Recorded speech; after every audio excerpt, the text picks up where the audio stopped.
Hermosa Navidad. La casa del alcalde era amplia, hermosa e indicaba el bienestar de su dueño. En el patio, rodeado de rústicos corredores y plantado de castaños y nogales, se habían extendido numerosas esteras. Para los ancianos y enfermos se habían reservado el lugar que estaba al abrigo del frío, y para los demás se habían destinado la parte despejada del patio, en el centro del cual ardía una hermosa hoguera. Allí la gente robusta de la montaña podía cenar alegremente, teniendo por toldo el bellísimo cielo de invierno, que ostentaba a la sazón, en su fondo oscuro y sereno, un ejército infinito de estrellas. La casa estaba coquetamente decorada con el adorno propio del día. El heno colgaba de los árboles, entonces despojados de hojas. Se enredaba en las columnas de madera de los corredores. Formaba cortinas en las puertas. Se tendía como alfombra en el patio y cubría casi enteramente las rústicas mesas. Tal adorno es el favorito en estas fiestas de invierno, en todas partes.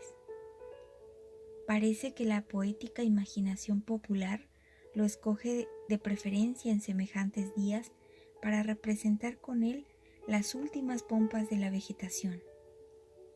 El heno representa la vejez del año, como las rosas representan su juventud.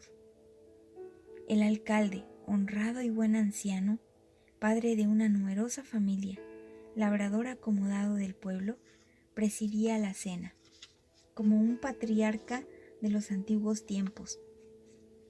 Junto a él nos sentamos nosotros, es decir, el cura, el maestro de escuela y yo.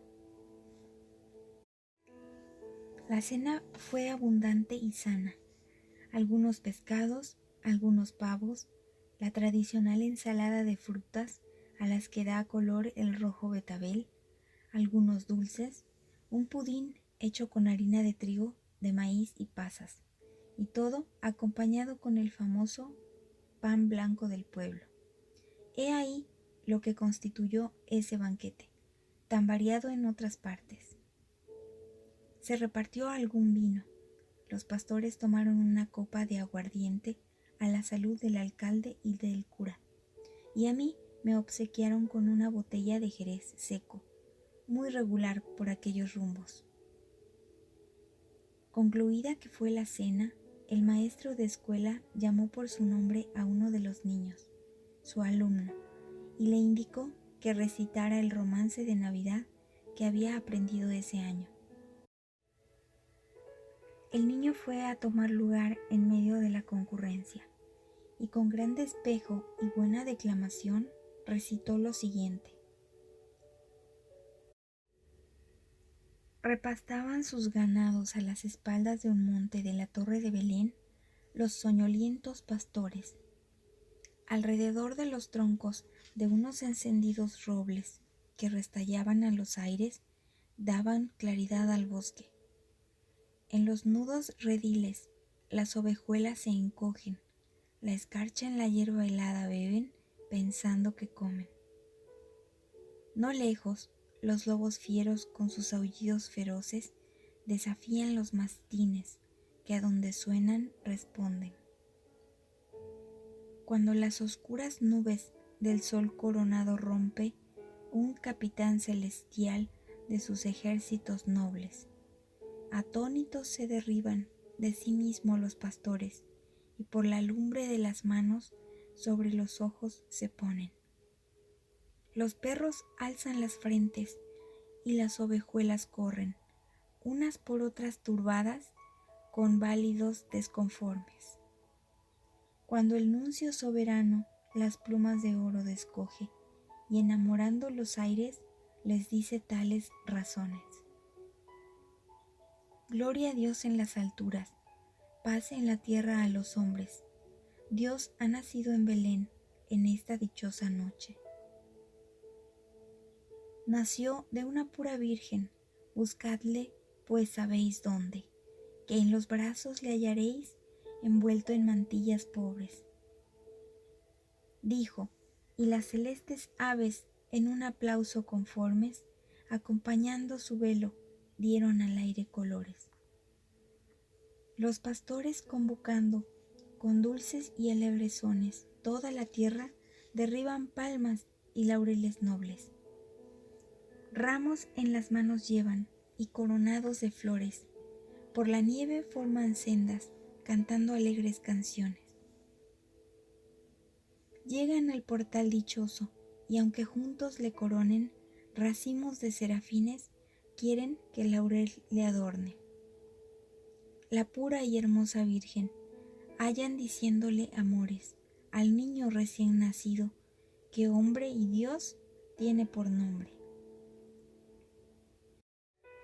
El santo viejo los lleva a donde los pies le adoren, que por las cortas mantillas los mostraba el niño entonces. Todos lloran de placer, pero que mucho que lloren lágrimas de gloria y pena, si llora el sol por 2 soles.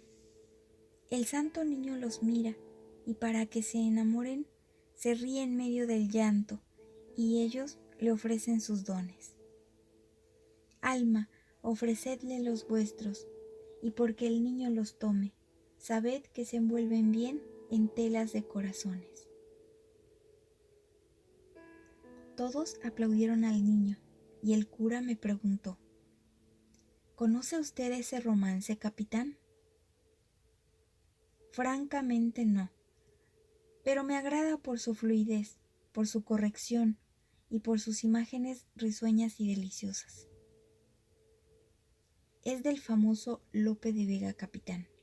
Yo desde hace 3 años he hecho que uno de los chicos de la escuela recite, después del banquete de esta noche, una de estas buenas composiciones poéticas españolas, en lugar de los malísimos versos que había costumbre de recitar y que se tomaban de los cuadernillos que imprimen en México y que vienen a vender por aquí los mercaderes ambulantes. Esos versillos solían ser, además de muy malos, obscenos, así como los misterios y pastorelas que se representaban, más bien para poner en ridículo la escena evangélica que para honrarla en la fiesta que la recuerda. De este modo, los niños van enriqueciendo su memoria con buenas piezas, que se hacen después populares y se ejercitan en la declamación, dirigidos por mi amigo y su maestro, que es muy hábil en ellas. Señor, respondió el maestro de escuela dirigiéndose a mí, ya he dicho a usted que todo lo que sé se lo debo al hermano cura, y ahora añadiré, porque es para mí muy grato recordarlo esta noche, que hoy hace justamente 3 años.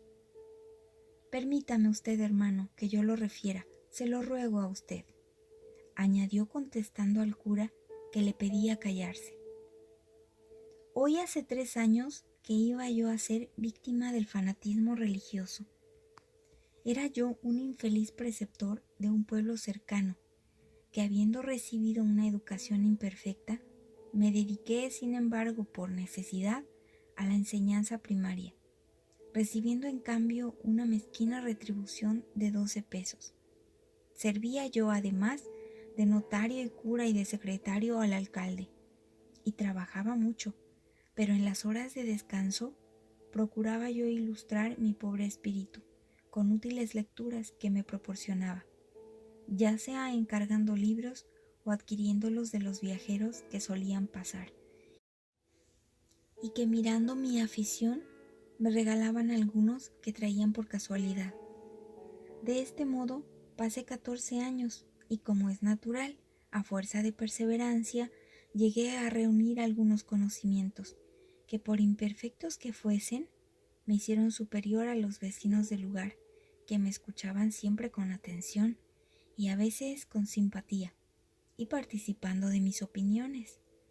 Entonces acertó a llegar de cura a este pueblo, sustituyendo al antiguo que había muerto, un clérigo codicioso y de carácter terrible. Comenzó a resucitar costumbres que iban olvidándose y a imponer gabelas que no existían, todo por supuesto invocando la religión. Trató desde luego de ponerme bajo su inspección. Desaprobó mi método de enseñanza. Me ordenó suspender las clases de lectura, escritura, geografía y gramática, las que yo había establecido, reduciéndose a enseñar solo la doctrina. Y acabó por querer también asesorar a la autoridad municipal en todos sus asuntos, pero en su propio interés, y tanto que con motivo de las nuevas leyes dadas por el gobierno liberal, predicó la desobediencia y aún se puso de acuerdo con las partidas de rebeldes que por este rumbo aparecieron luchando contra la Constitución. Yo entonces creí conveniente advertir a la autoridad el peligro que había en escuchar las sugestiones del cura, y me manifesté opuesto a sujetarme a sus órdenes en cuanto a la enseñanza de mis niños. Por otra parte, como él inventaba fiestecitas y sacaba a luz nuevos santos con el objeto de aprovecharse de los donativos que por diversos motivos adquiría además, pues no administraba los sacramentos sin recibir en cambio reces, semillas o dinero. Yo, inspirado de un sentimiento de rectitud, me manifesté disgustado y hablé sobre ello a los vecinos. Pero el cura había trabajado con habilidad en la conciencia de esos infelices. Y haciendo mérito de varias opiniones más opuestas al fanatismo y a la idolatría que reinaba de antemano allí, me presentó como un hereje, como un maldito de Dios y como un hombre abominable. Yo nada pude hacer para contrarrestar aquella hostilidad. Las autoridades no me sostenían, subyugadas por el cura como lo estaban, y me resigné entonces a los peligros que me traía mi independencia de carácter. No aguardé mucho tiempo. Al llegar la Nochebuena de hace 3 años, el pueblo, embriagado y excitado por un sermón del cura, se dirigió a mi casa, me sacó de ella y me llevó a una barranca cercana a esta población para matarme. Figúrese usted la aflicción de mi mujer y de mis hijos, pero el más grandecito de ellos, iluminado por una idea feliz, corrió a este pueblo, donde hacía poco había llegado el hermano cura, aquí presente, y que me había dado muestras de amistad las diversas veces que había ido a ver a mi escuela. Mi hijo le avisó del peligro que yo corría, y no se necesitó más, vino a salvarme. En manos de aquellos furiosos caminaba yo maniatado, y ya había llegado a la barranca, con el corazón presa de una angustia espantosa por mi familia. Ya aquellos hombres, ebrios y engañados, se precipitaban a darme la muerte por hereje y maldito, cuando se detuvieron llenos de un terror y de un respeto sólo comparables a su ferocidad.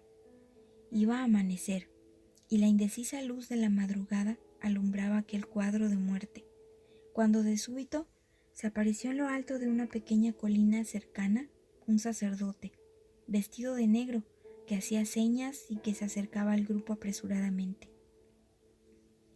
Seguíanle este mismo señor alcalde, que entonces lo era también, y un gran grupo de vecinos. El hermano cura llegó, se encaró con mis verdugos y les preguntó por qué iban a matarme. Por herejes, señor cura, le respondieron. Este hombre no cree en Dios, ni es cristiano, ni va a misa, ni respeta a nuestros santos, y es enemigo del padrecito de nuestro pueblo. Y éste nos ha dicho que era bueno que lo matáramos, para quitarnos este diablo de la población que se está salando con su presencia. Ya supondrá usted, capitán, lo que el hermano cura les diría. Su voz indignada pero tranquila resonaba en aquel momento como una voz del cielo. Les echó en cara su crimen, los humilló, los hizo temblar, los convenció y los obligó a ponerse de rodillas para pedir perdón por su delito. Yo creo que temían que un rayo los redujera a cenizas. Se apresuraron a desatarme, me entregaron libre al cura, quien me abrazó llorando de emoción. Vinieron a suplicarme que los perdonara y en ese momento apareció mi infeliz mujer, jadeando de fatiga, gritando y mostrando en sus brazos a mi hijo más pequeño, implorando piedad para mí. Al verme libre, al ver al cura, a quien respondió desde luego, lo comprendió todo. Corrió a mis brazos y, no pudiendo más, perdió el sentido. Aquella gente estaba atónita. El hermano cura, que había recibido en sus brazos a mi pequeña criatura, lloraba en silencio, y todo el mundo se había arrodillado. En ese momento salió el sol, y parecía que Dios fijaba en nosotros su mirada inmensa.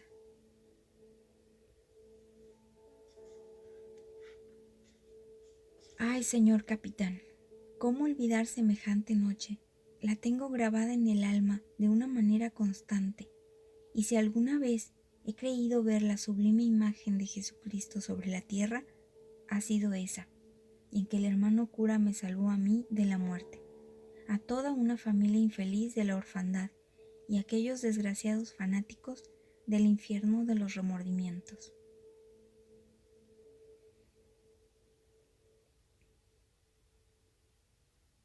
¿Y nosotros?, dijo el alcalde, llorando con una voz conmovida pero resuelta, y dirigiéndose al concurso que escuchaba enternecido. Nosotros allí mismo hemos jurado no permitir jamás, aun a costa de nuestras vidas, que se mate a nadie. No digo a un inocente, ni a un criminal, ni a un salteador, ni a un asesino.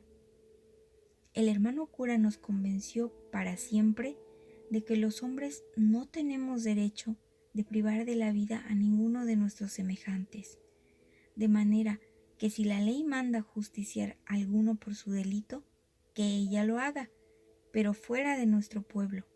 Aquí hemos de procurar que nunca se haga tal cosa, porque el pueblo se mancharía, y para no vernos en esa vergüenza y en ese conflicto, lo que tenemos que hacer es ser honrados siempre. Siempre, siempre, siempre, resonó por todas partes, pronunciado hasta por la voz de los niños. El cura me apretaba la mano fuertemente, y yo besé la suya, que regué con unas lágrimas que hacía años no había podido derramar. Cuando hubo pasado aquel momento de profunda emoción, el cura se apresuró a presentarme a dos personas respetabilísimas, sentadas cerca de nosotros, y que no habían sido las que menos se conmovieran con el relato del maestro de escuela. Estas dos personas eran un anciano vestido pobremente, de estatura pequeña, pero en cuyo semblante, en que podían descubrirse todos los signos de la raza indígena pura, había un no sé qué que inspiraba profundo respeto. La mirada era humilde y serena, estaba casi ciego, y la melancolía del indio parecía de tal manera característica a ese rostro, que se hubiera dicho que jamás una sonrisa había podido iluminarlo. Los cabellos del anciano eran negros, largos y lustrosos, a pesar de la edad. La frente elevada y pensativa, la nariz aguileña, la barba poquísima y la boca severa. El tipo, en fin, era el del habitante antiguo de aquellos lugares, no mezclado para nada con la raza conquistadora. Llamábanle el tío Francisco. Era el modelo de los esposos y de los padres de familia. Había sido acomodado en su juventud, y aunque ciego después y combatido por las más grandes miserias, había opuesto a estas dos calamidades tal resignación, tal fuerza de espíritu y tal constancia en el trabajo, que se había hecho notable entre los montañeses, quienes le señalaban como el modelo del varón fuerte. La rectitud de su conciencia y su instrucción no vulgar entre aquellas gentes, así como su piedad acrisolada, le habían hecho el consultor nato del pueblo, y a tal punto se llevaba el respeto por sus decisiones, que se tenía por inapelable el fallo que pronunciaba el tío Francisco en las cuestiones sometidas a su arbitraje patriarcal. No pocas veces las autoridades acudían a él en las graves dificultades que se les ofrecían, y su pobre cabaña, en la que se abrigaba su numerosa familia, sujeta casi siempre a grandes privaciones, estaba enriquecida por la virtud y santificada por el respeto popular. El anciano indígena era el único, antes de la llegada del cura, que dirimía las controversias sobre tierras, a quien se llevaban las quejas de las familias, de consultas sobre matrimonios y sobre asuntos de conciencia. Y jamás un vecino tuvo que lamentarse de su decisión, siempre basada en un riguroso principio de justicia. Después de la llegada del cura, éste había hallado en el tío Francisco su más eficaz auxiliar en las mejoras introducidas en el pueblo, así como su más decidido y virtuoso amigo. En cambio, el patriarca montañés profesaba al cura un cariño y una admiración extraordinarios. Gustaba mucho de oírle hablar sobre religión y se consolaba en las penas que le ocasionaban su ceguera y su pobreza, escuchando las dulces y santas palabras del joven sacerdote. La otra persona era la mujer del tío Francisco, una virtuosísima anciana indígena y también tan resignada, tan llena de piedad como su marido, a cuyas virtudes añadía las de un corazón tan lleno de bondad, de una laboriosidad tan extremada, de una ternura maternal tan ejemplar y de una caridad tan ardiente que hacían de aquella singular matrona una santa, un ángel. El pueblo entero la reputaba como su joya más preciada, y tiempo hacía que su nombre se pronunciaba en aquellos lugares como el nombre de un genio benéfico. Se llamaba la tía Juana y tenía 7 hijos. El cura que me daba todos los informes me decía: no conocía a mi virtuosa madre, pero tengo la ilusión de que debió parecerse a esta señora en el carácter, y de que si hubiera vivido, habría tenido la misma serena y santa vejez, que me hace ver en derredor de esa cabeza venerable una especie de aureola. Note usted, qué dulzura de mirada, qué corazón tan puro revela esa sonrisa, qué alegría y resignación en medio de la miseria de las espantosas privaciones que parecen perseguir a estos dos ancianos. Y esta pobre mujer, envejecida más por los trabajos y las enfermedades que por la edad, flaca y pálida ahora, fue una joven dotada de esa gracia sencilla y humilde de las montañesas de este rumbo, y que ellas conservan, como usted ha podido ver, cuando no las destruyen los trabajos, las penas y las lágrimas. Sin embargo, el cielo, que ha querido afligir a estos desventurados y virtuosos viejos con tantas pruebas, les reserva una esperanza. Su hijo mayor está estudiando en un colegio hace tiempo, y como el muchacho se halla dotado de una energía de voluntad verdaderamente extraordinario, a pesar de los obstáculos de la miseria y del desamparo en que comenzó sus estudios, pronto podrá ver el resultado de sus afanes y traer al seno de su familia la aventura, tan largo tiempo esperada por sus padres. Tan dulce confianza alegran los días de esta familia infeliz, digna de mejor suerte. Al acabar de decirme esto, el cura se acercó a él la misma señora de edad que lo había llamado aparte, y hablándole cuando llegamos al pueblo, iba seguida de una joven hermosísima, la más hermosa tal vez de la aldea. La examiné con tanta atención cuando le suponía, como era cierto, la heroína de la historia de amor que iba a desenlazarse esa noche, según me anunció el cura.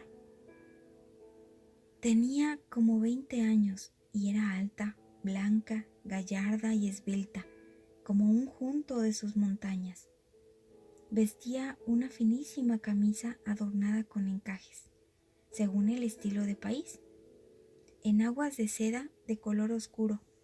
Llevaba una pañoleta de seda encarnada sobre el pecho y se envolvía en un rebozo fino, de seda también, con larguísimos flecos morados. Llevaba además pendientes de oro, adornaba su cuello con una sarta de corales y calzaba zapatos de seda muy bonitos. Revelaba, en fin, a la joven labradora, hija de padres acomodados. Este traje gracioso de la Virgen montañesa la hizo más bella a mis ojos y me la representó por un instante como la Ruth del idilio bíblico o como la esposa del Cantar de los Cantares. La joven bajaba a la sazón de los ojos e inclinaba el semblante llena de rubor, pero cuando lo alzó para saludarnos, pude admirar sus ojos negros, aterciopelados y que velaban largas pestañas, así como sus mejillas de color de rosa, su nariz fina y sus labios rojos, frescos y sensuales. Era muy linda. ¿Qué penas podrá tener aquella encantadora montañesa? Pronto iba a saberlo, y a fe que estaba lleno de curiosidad.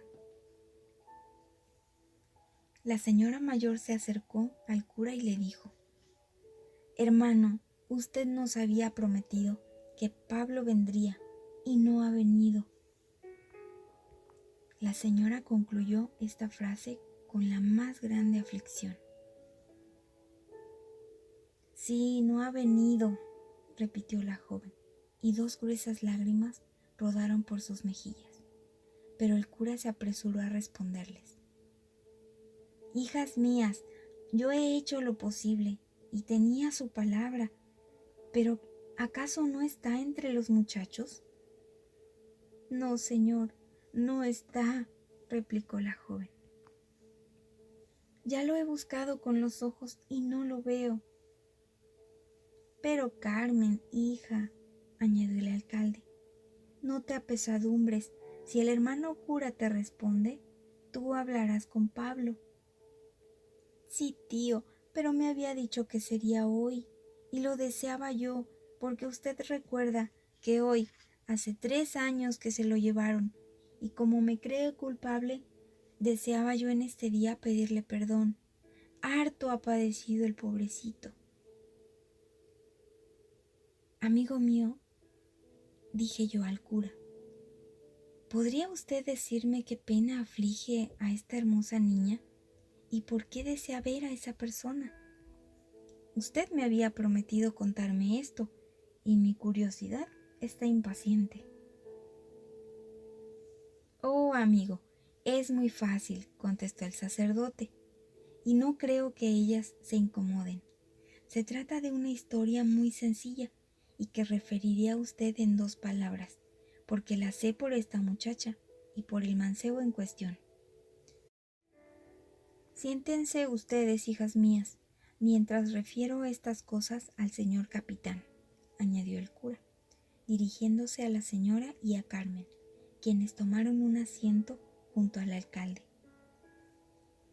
Pablo era un joven huérfano de este pueblo, y desde su niñez había quedado a cargo de una tía muy anciana que murió hace 4 años. El muchacho era trabajador, valiente, audaz y simpático, y por eso lo querían todos los muchachos del pueblo. Pero él se enamoró perdidamente de esta niña Carmen, que es la sobrina del señor alcalde, y una de las jóvenes más virtuosas de toda la comarca. Carmen no respondió al afecto de Pablo, sea porque su educación extremadamente recatada la hiciese muy tímida todavía para esos asuntos amorosos, sea lo que yo creo más probable, que la asustaba la ligereza de carácter del joven, muy dado a galanteos, y que había ya tenido varias novias a quienes había dejado por los más ligeros motivos. Pero la esquivez de Carmen no hizo más que avivar el amor de Pablo, ya bastante profundo, y que él ni podía ni trataba de dominar. Seguía a la muchacha por todas partes, aunque sin asediarla con importunas manifestaciones. recogía las más exquisitas y bellas flores de la montaña y venía a colocarlas todas las mañanas en la puerta de la casa de Carmen, quien se encontraba a levantarse con estos hermosos ramilletes, adivinando por supuesto qué mano las había colocado allí. Pero todo era en vano. Carmen permanecía esquiva y aún aparentaba no comprender que ella era el objeto de la pasión del joven. Este, al cabo de algún tiempo de inútil afán, se apesadumbró y quizás para olvidar tomó un mal camino, muy mal camino. Abandonó el trabajo, contentóse con ganar lo suficiente para alimentarse y se entregó a la bebida y al desorden. Desde entonces aquel muchacho tan juicioso antes, tan laborioso, y a quien no se le podía echar en cara más que ser algo ligero, se convirtió en un perdido, perezoso, afecto a la embriaguez, irascible, camorrista y valiente como era, comenzó a turbar con frecuencia la paz de este pueblo, tan tranquilo siempre, y no pocas veces con sus escándalos y pendencias puso en alarma a los habitantes y dio que hacer a las autoridades. En fin, era insufrible, y naturalmente se atrajo la malevolencia de los vecinos, y con ella la frialdad mayor todavía de Carmen, que si compadecía su suerte, no daba muestras ninguna de interesarse por cambiarla, otorgándole ella su cariño. Por aquellos días, justamente llegué al pueblo, y como es de suponerse, procuré conocer a los vecinos todos. El señor alcalde, que lo era entonces también, me dio los más verídicos informes, y desde luego me alegré mucho de no encontrarme sino con buenas gentes, entre quienes por sus buenas costumbres no tendría trabajo en realizar mis pensamientos. Pero el alcalde, aunque con el mayor pesar, me dijo que no tenía más que un mal informe que añadir a los buenos que me había comunicado, y era sobre un muchacho huérfano. Antes trabajador y juicioso, pero entonces muy perdido, y que además estaba causando al pueblo el grave mal de arrastrar a otros muchachos de su edad por el camino del vicio. Respondí al alcalde que ese pobre joven corría de mi cuenta y que procuraría traerlo a la razón. En efecto, lo hice llamar, lo traté con amistad, le di excelentes consejos. Él se conmovió de verse tratado así, pero me contestó que su mal no tenía remedio y que había resuelto mejor desterrarse para no seguir siendo el blanco de los odios del pueblo, pero que era difícil para él cambiar de conducta. La obstinación de Pablo, cuyo origen comprendía yo, me causó pena, porque me reveló un carácter apasionado y enérgico, en el que la contrariedad, lejos de estimularla, le causaba desaliento, y en el que el desaliento producía la desesperación. Fueron pues vanos mis esfuerzos. Yo sabía muy bien lo que Pablo necesitaba para volver a ser lo que había sido. La esperanza en su amor habría hecho lo que no podía hacer la exhortación más elocuente. Pero esta esperanza no se le concedía, ni era fácil que se le concediese, pues cada día que pasaba Carmen se mostraba más severa con él, a lo que se agregaba que la señora madre de ella y el alcalde su tío no cesaban de abominar la conducta del muchacho, y decían frecuentemente que primero querían ver muerta a su hija y sobrina que saber que ella le profesaba el menor cariño. Además, como los mancebos más acomodados del pueblo deseaban casarse con Carmen y solo los contenía para hacer sus propuestas el miedo que tenían a Pablo, cuyo valor era conocido y cuya desesperación le hacía capaz de cualquier locura, se hacía urgente tomar una providencia para desembarazarse de un sujeto tan pernicioso. Pronto se presentó una oportunidad para realizar este deseo de los deudos de Carmen. Había estallado la guerra civil y el gobierno había pedido a los distritos de este estado un cierto número de reclutas para formar nuevos batallones. Los prefectos los pidieron a su vez a los pueblos, y como este es pequeño, su gente muy honrada y laboriosa, la autoridad solo exigió al alcalde que le mandase a los vagos y viciosos. Ya conoce usted la costumbre de tener el servicio de las almas como una pena y de condenar a él a la gente perdida. Es una desgracia. Y muy grande, respondí. Semejante costumbre es nociva, y yo deseo que concluya cuanto antes esta guerra, para que el legislador escogiese una manera de formar nuestro ejército sobre bases más conformes con nuestra dignidad y con nuestro sistema republicano. Pues bien, continuó el cura, por aquellos días, la antevíspera de la Nochebuena, se presentó aquí un oficial con una partida de tropa, con el objeto de llevarse a sus reclutas. El pueblo se conmovió, temiendo que fueran a diezmarse las familias. Los jóvenes se ocultaron y las mujeres lloraban, pero el alcalde tranquilizó a todos diciendo que el prefecto le daba la facultad para no entregar más que a viciosos, y que no habiendo en el lugar más que uno que era Pablo, ese sería condenado al servicio de las armas. E inmediatamente mandó a prenderlo y entregarlo al oficial. Dióme tristeza la disposición del alcalde cuando la supe, pero no era posible evitarla ya, y además la aprehensión de Pablo era el pararrayos que salvaba a los demás jóvenes del pueblo. Algunas gentes compadecieron al pobre muchacho, pero ninguno se atrevió a abogar por su libertad, y el oficial lo recibió preso. Parece que Pablo, en la noche del día 23, burlando la vigilancia de sus custodios y merced a su conocimiento del lugar y a su agilidad montañesa, pudo escaparse de su prisión, que era la casa municipal, donde la tropa se había acuartelado, y corrió a la casa de Carmen. Llamó a ésta y a su madre, que asustadas acudieron a la puerta a saber qué quería.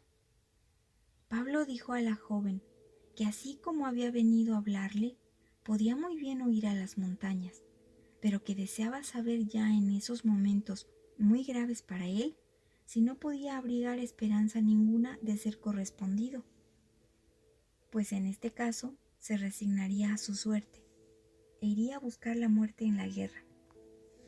Y si sintiendo por él algún cariño Carmen se lo decía, se escaparía inmediatamente, procuraría cambiar de conducta y se haría digno de ella.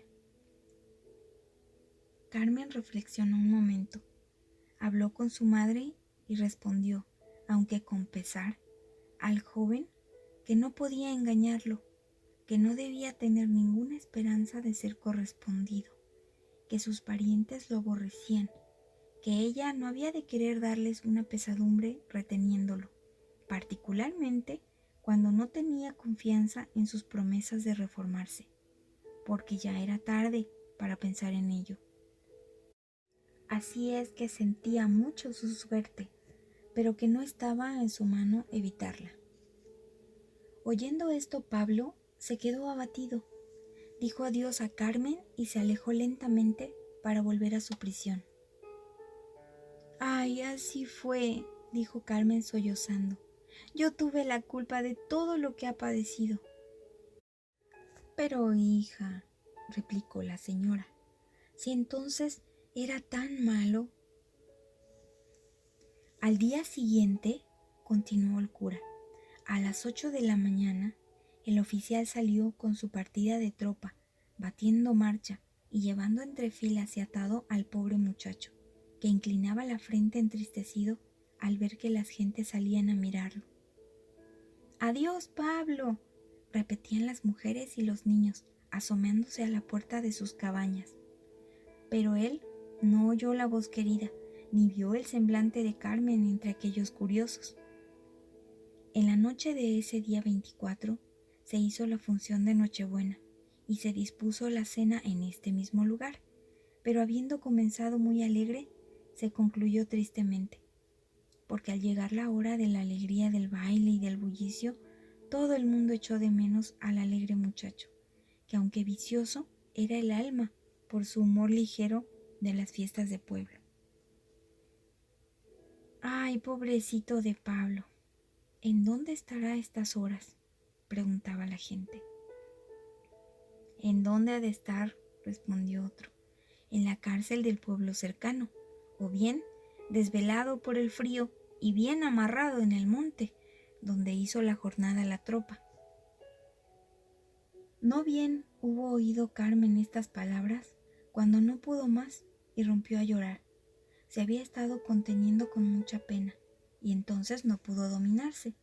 Esto causó mucha sorpresa, porque era sabido que no quería a Pablo, de modo que aquel llanto hizo pensar a todos que aunque la muchacha le mostraba aversión por sus desórdenes, en el fondo lo quería algo. El señor alcalde se enfadó, lo mismo que la señora, y se retiraron, concluyéndose enseguida la cena de esta manera tan triste. Han pasado ya 3 años. No volvimos a tener noticias de Pablo hasta hace 5 meses, en que volvió a aparecer en el pueblo. Se presentó al alcalde enseñando su pasaporte y su licencia absoluta, y pidiendo permiso para vivir y trabajar en un lugar de la montaña, a 6 leguas de aquí. En 2 años se había operado un gran cambio en el carácter y aún en el físico de Pablo. Había servido de soldado. Se había distinguido entre sus compañeros por su valor, su honradez y su instrucción militar, de modo que había llegado hasta ser oficial en tan poco tiempo. Pero habiendo recibido muchas heridas en sus campañas, heridas de las que todavía sufre, pidió su licencia para retirarse a descansar de los trabajos de la guerra, y sus jefes se la concedieron con muchas recomendaciones. Pablo no tardó más que algunas horas en el pueblo. Cambió su traje militar por el de labrador montañés, compró algunas provisiones e instrumentos de labranza y partió a su montaña sin ver a nadie, ni a Carmen ni a mí. Retirado a aquel lugar, comenzó a llevar una vida de Robinson.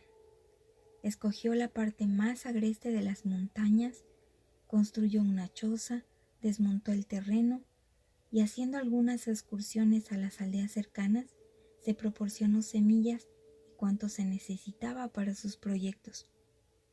Sus viajes de soldado por el centro de la República le han sido muy útiles. Ha aprovechado algunas ideas sobre la agricultura y la horticultura y las ha puesto en práctica aquí con tal éxito que da gusto ver su rosa, como él la llama humildemente. No, no es una simple rosa aquella, sino una hermosa plantación de mucho porvenir. Está muy naciente aún, pero ya promete bastante. Sus árboles frutales son exquisitos. Su pequeña siembra de maíz, de trigo, de chícharo y de lentejas le ha producido de luego a luego una cosecha regular. Merced a él hemos podido gustar fresas, como las más sabrosas del centro, pues las cultiva en abundancia. Y no parece extraño a la afición a las flores, pues él ha sembrado por todas partes violetas, como las de México, y no inodoras como las de aquí. Pervincas, mosquetas, malvarrosas, además de todas las flores aromáticas y raras de nuestra sierra. Ha plantado un pequeño viñedo y a él he encargado precisamente de cuidar mis moreras nacientes y que están colocadas en otro lugar más a propósito por su temperatura. En suma, es infatigable en sus tareas. Parece poseído por una especie de fiebre de trabajo. Se diría que desea demostrar al pueblo que lo arrojó de su seno por su conducta, que no merecía aquella ignominia y que en su mano estaba volver al buen camino. Si la persona a quien había hecho tal promesa hubiera dado crédito a sus palabras. Los pastores de los numerosos rebaños que pastan en estas cercanías, como he dicho a usted, lo adoran, porque apenas se ha sentido la presencia de una fiera en tal o cual lugar por los daños que hace. Cuando Pablo se pone voluntariamente en su persecución y no descansa hasta no traerla muerta a la majada misma que sirve de centro al rebaño perjudicado, y Pablo no acepta jamás la gratificación que es costumbre dar a los otros cazadores de fieras dañinas, sino que después de haber traído muertos al tigre, al lobo o al leopardo, o de haber avisado a los pastores en qué lugar queda tendido, se retira sin hablar más. Esta singularidad de carácter, junto a su rara generosidad y a su valor temerario, han acabado por granjearle el cariño de todo el mundo. Solo que nadie puede expresárselo como quisiera, porque Pablo huye de las gentes, pasa los días en una taciturnidad sombría, y a pesar de que padece mucho todavía a causa de sus heridas, a nadie acude para curarse, limitándose a pedir a los labradores montañeses o a los aldeanos que pasan algunas provisiones a cambio del producto de su plantación. Cerca de esta tiene su pequeña cabaña, rodeada de rocas, que él mismo ha cubierto con musgo y flores. Allí vive como una ermita o como un salvaje, trabajando durante el día, leyendo algunos libros en algunos ratos de noche y siempre combatido por una tristeza tenaz. Conmovido yo por semejante situación, le he ido a ver algunas veces. Él me espera, me obsequia, me escucha, pero se resiste siempre a venir al pueblo.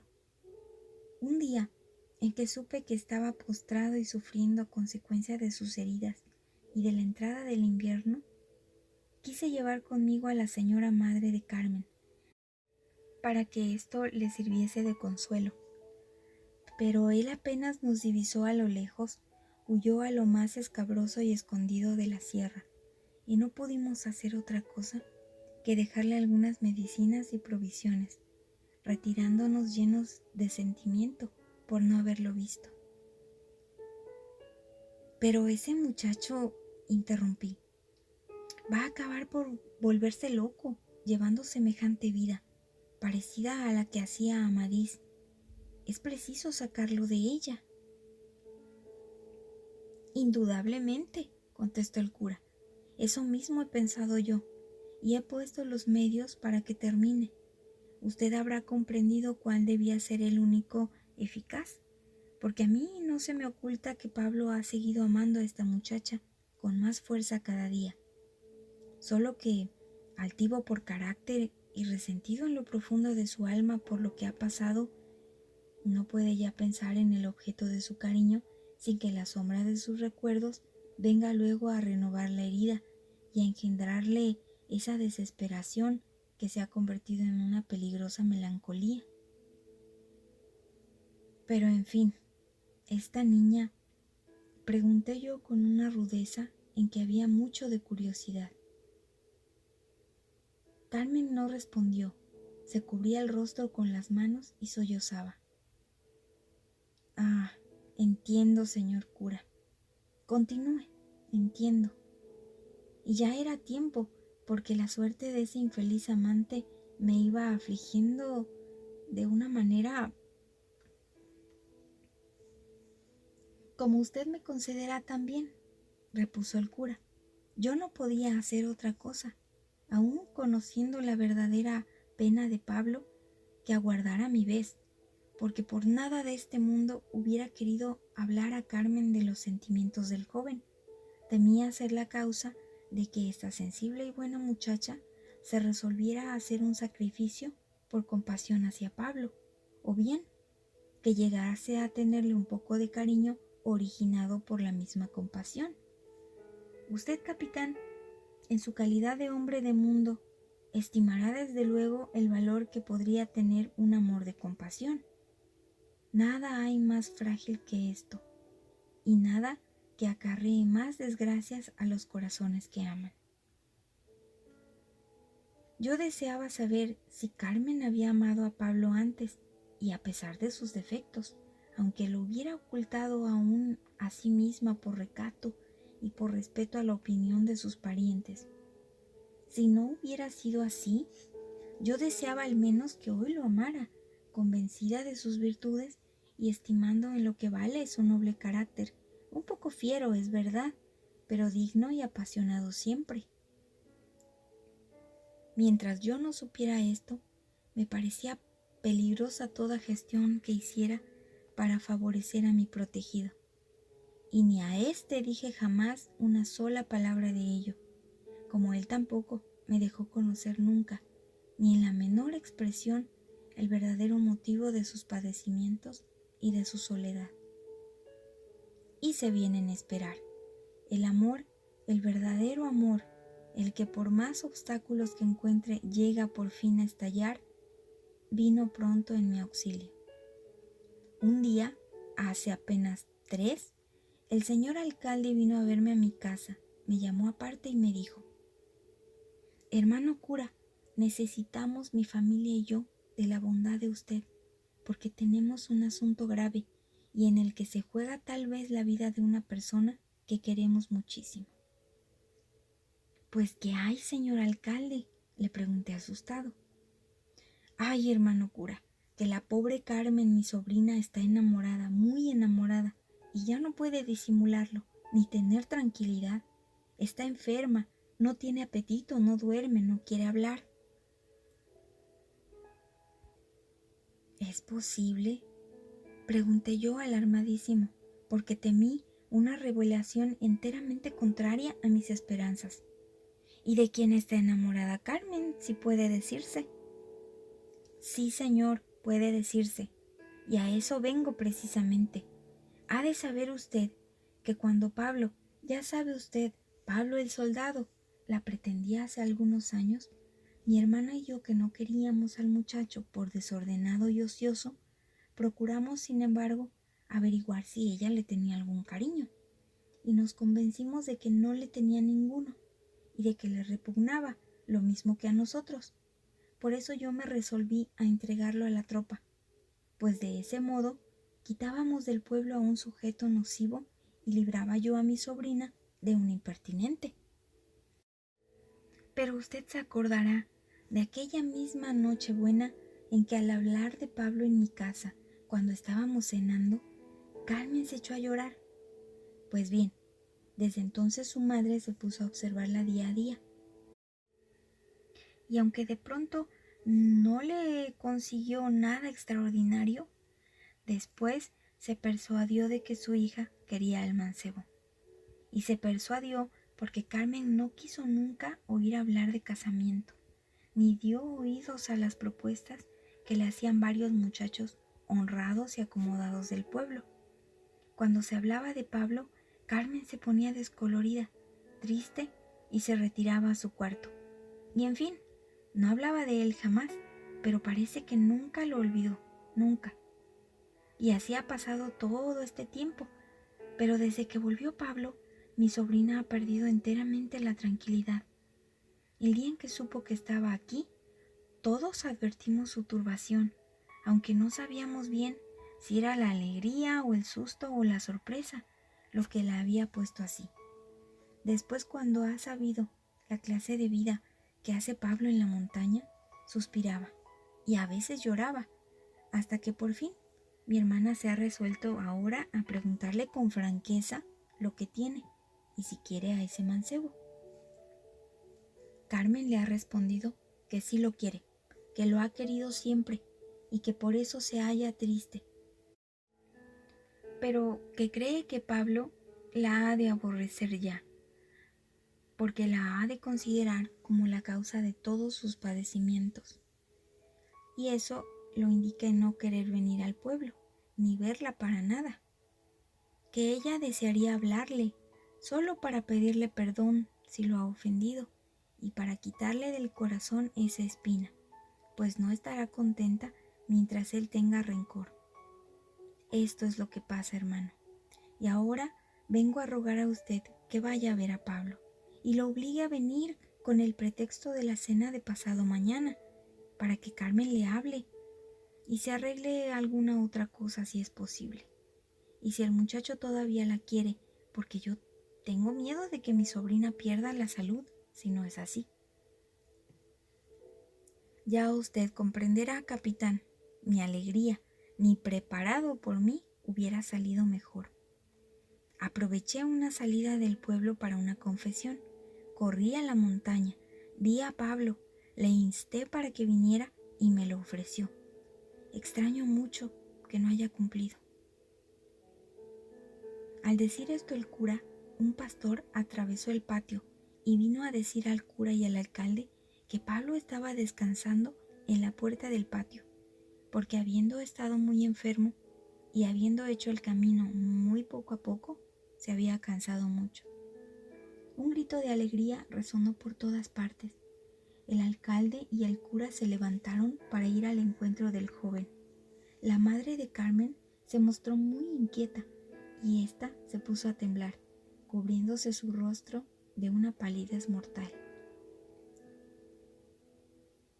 Vamos, niña, le dije, tranquilícese usted. Debe tener el corazón como una roca ese muchacho si no se muere de amor delante de usted. Carmen movió la cabeza con desconfianza, y en ese instante el alcalde y el cura entraron trayendo del brazo a un joven alto, moreno, de barba y cabellos negros, que realzaba entonces una gran palidez, y en cuya mirada llena de tristeza podía adivinarse la firmeza de un carácter altivo. Era Pablo. Venía vestido como los montañeses, y se apoyaba en un bastón largo y nudoso. ¡Viva Pablo!, gritaron los muchachos arrojando al aire sus sombreros. Las mujeres lloraban, los hombres vinieron a saludarlo. El alcalde lo condujo a donde se hallaban su hermana y sobrina, diciéndole: «Ven por acá, picaruelo, aquí te necesitan. Si tienes buen corazón, nos has de perdonar a todos». Pablo, al ver a Carmen, pareció vacilar de emoción y se aumentó su palidez, pero reponiéndose, dijo todo turbado: «Perdonar, señor. ¿Y de qué he de perdonar? Al contrario, yo soy quien tiene que pedir perdón de tanto como he ofendido al pueblo». Entonces se levantó Carmen y, trémula y sonrojada, se adelantó hacia el joven e inclinando los ojos le dijo: «Sí, Pablo, te pedimos perdón. Yo te pido perdón por lo de hace 3 años. Yo soy la causa de tus padecimientos, y por eso bien sabe Dios lo que he llorado. Te ruego que no me guardes rencor». La joven no pudo decir más y tuvo que sentarse para ocultar su emoción y sus lágrimas. Pablo se quedó atónito. Evidentemente en su alma pasaba algo extraordinario, porque se volvía de un lado a otro para cerciorarse de que no estaba soñando. Pero un instante después, y oyendo que la madre de Carmen, con las manos juntas, en actitud suplicante, decía: «Pablo, perdónala», dejó escapar de sus ojos 2 gruesas lágrimas e hizo un esfuerzo para hablar. «Pero señora», respondió, «pero Carmen, ¿quién ha dicho a ustedes que yo tenía rencor? ¿Y por qué había de tenerlo? Era yo vicioso, señor alcalde, y por eso me entregó usted a la tropa. Bien hecho. De esa manera me corregí y volví a ser un hombre de bien. Era yo un ocioso y un perdido. Carmen, tú eres una niña virtuosa y buena, y por eso cuando te hablé de amor me dijiste que no me querías. Muy bien hecho. ¿Y qué obligación tenías tú de quererme? Bastante hacía ya con no avergonzarte de oír mis palabras. Yo soy quien te pide perdón por haber sido atrevido contigo y por haber estorbado quizás en aquel tiempo que tú quisieras al que te dictaba tu corazón. Cuando yo considero esto, me da mucha pena». «Oh, no, eso no, Pablo», se apresuró a replicar la joven. «Eso no debe afligirte, porque yo no quería a nadie entonces, ni he querido después. añadió avergonzada. Y si no, pregúntalo en el pueblo, te lo juro, yo no he querido a nadie. Solo a usted, amigo Pablo, me atreví yo a decir con resolución e impaciente por acercar de una vez aquellos dos corazones enamorados. Vamos, añadí, aquí se necesita un poco de carácter militar para arreglar este asunto. Usted que lo ha sido, ayúdeme por su lado. Lo sé todo. Sé que usted adora a esta niña y da usted en ello prueba de que vale mucho. Ella lo ama a usted también.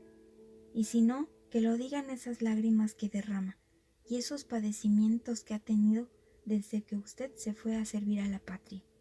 Sean ustedes felices, qué diantre. Ya era tiempo, porque los dos están muriendo por no querer confesarlo. Acérquese usted, Pablo, a su amada y dígale que es usted el hombre más feliz de la tierra.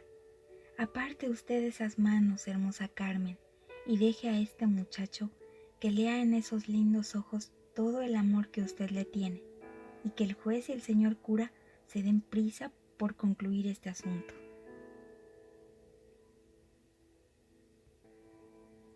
Los dos amantes se estrecharon la mano sonriendo de felicidad, y yo recibí una ovación por mi pequeña arenga y por mi manera franca de arreglar matrimonios.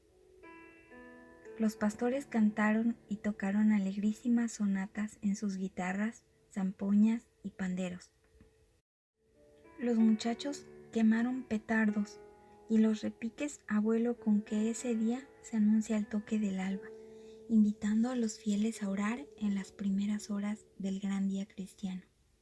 Vinieron a mezclarse oportunamente al bullicioso concierto. Al escuchar entonces el grave tañido de la campana que sonaba lento y acompasado, indicando la oración, todos los ruidos cesaron. Todos aquellos corazones en que rebosaban la felicidad y la ternura se elevaron a Dios con un voto unánime de gratitud por los beneficios que se habían dignado otorgar a aquel pueblo tan inocente como humilde.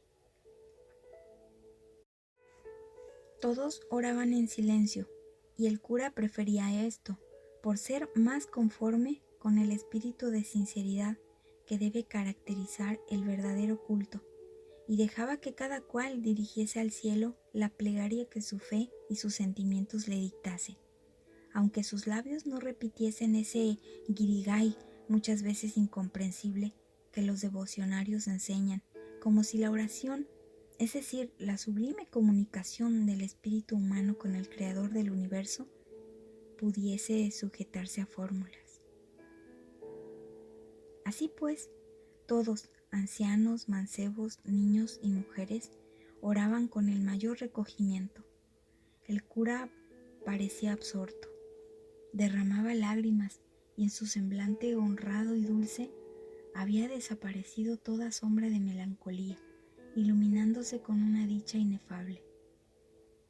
El maestro de escuela había ido a arrodillarse junto a su mujer e hijos, que lo abrazaban con enternecimiento, recordando su peligro de hacía 3 años.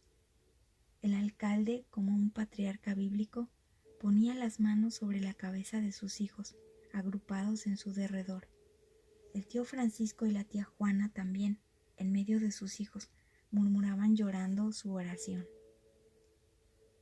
Gertrudis abrazaba a su hermosa hija, quien inclinaba la frente como agobiada por la felicidad, y Pablo sollozaba, quizás por la primera vez, teniendo aún entre sus manos la blanca y delicada de su adorada Carmen, que acababa de abrir para él las puertas del paraíso.